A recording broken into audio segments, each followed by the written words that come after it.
The old-timers in Harmony Creek had plenty of stories about my house, the one they still called Blackwood Manor. Most tales involved bumps in the night or fleeting shadows, the kind of harmless ghost lore every small town cultivates.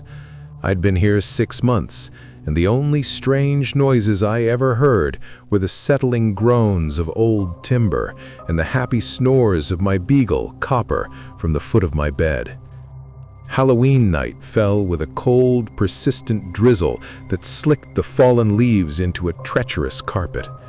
I wasn't expecting many trick-or-treaters given our remote location, so I settled onto the couch with a horror movie marathon and a bowl of popcorn.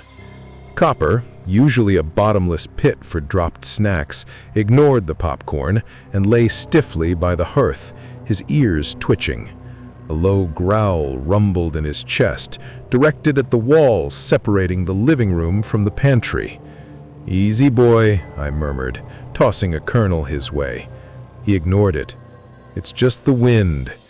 But it wasn't the wind. A faint sound began, almost too quiet to notice over the movie's manufactured screams. It was a dry, scraping sound. Scratch, scrape, scratch. It sounded like a mouse, maybe a big one, trapped inside the wall. I made a mental note to call an exterminator and turned up the volume. An hour later, the scratching was louder, more frantic. It was no longer the sound of a single rodent, but dozens. They skittered and clawed, their desperate movements tracing paths up and down the length of the pantry wall. Copper was on his feet now, hackles raised, his barks sharp and furious. A knot of unease tightened in my stomach. This was beyond strange. I paused the movie and stood up. The scratching stopped instantly.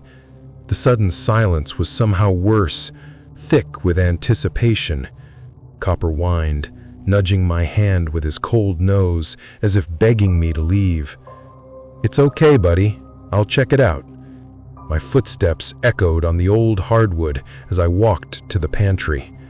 I pressed my ear against the cool plaster. Nothing. I knocked my knuckles against the wall. A hollow thud. Then from the other side, a soft thud answered me. I jumped back, my heart hammering against my ribs. That was not a rat. I grabbed the heavy iron poker from the fireplace, my mind racing. The local legend I'd laughed off now felt chillingly real. They said the Blackwood family, the original owners, had vanished from the house one Halloween night a century ago. Not murdered, not moved away, just gone. They said sometimes you could still hear them trying to get back. The scratching started again, this time with a horrifying new intensity. It wasn't just inside the wall anymore, it was on the other side of the pantry door. It sounded like fingernails dragging down the wood, splintering it. Copper's barking had turned into terrified yelps, and he scrambled to hide behind my legs. With the poker held out in front of me, I reached for the old brass doorknob. It was ice cold. Taking a shaky breath, I twisted it and threw the door open. The pantry was empty. Shelves of canned goods and dusty jars lined the walls. There was no one there, but the scratching was deafening now, coming from all around me, inside the very walls of the tiny room. A wave of vertigo hit me as the floor seemed to sway. The air grew frigid, and my breath plumed in front of my face. That's when I saw it. On the back wall, fresh gouges tore through the floral wallpaper, deep enough to show the dark, ancient wood beneath. As I watched, a new scratch appeared, peeling a strip of paper back as if drawn by an invisible claw. I backed out of the pantry, slamming the door shut. The scratching stopped. The house was silent again, save for Copper's pathetic whimpers. My phone buzzed on the coffee table. It was a text from my friend Sarah. "Happy Halloween! Survived the ghosts of Blackwood Manor yet?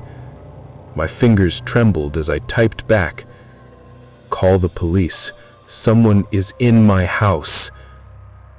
Her reply came a moment later.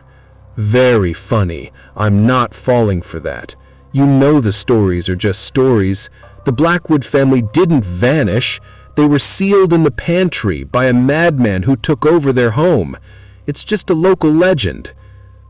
A cold dread, colder than the air in the pantry, washed over me. My phone slipped from my grasp and clattered to the floor. I stared at my hands. My nails were chipped and ragged. There were tiny splinters of wood caught beneath them, and something dark that looked like dried blood. Then, from the other side of the pantry door, I heard the faint, terrified whimpering of a dog, and I began to scratch. Goosebumps? Me too. If you want more stories that'll make you check the locks, hit like and subscribe to join our horror family. Drop your thoughts on this story in the comments below. Got your own creepy tale? Send it to mycreepyencounter@gmail.com. Stay safe, and remember, just because you can't see it doesn't mean it isn't watching.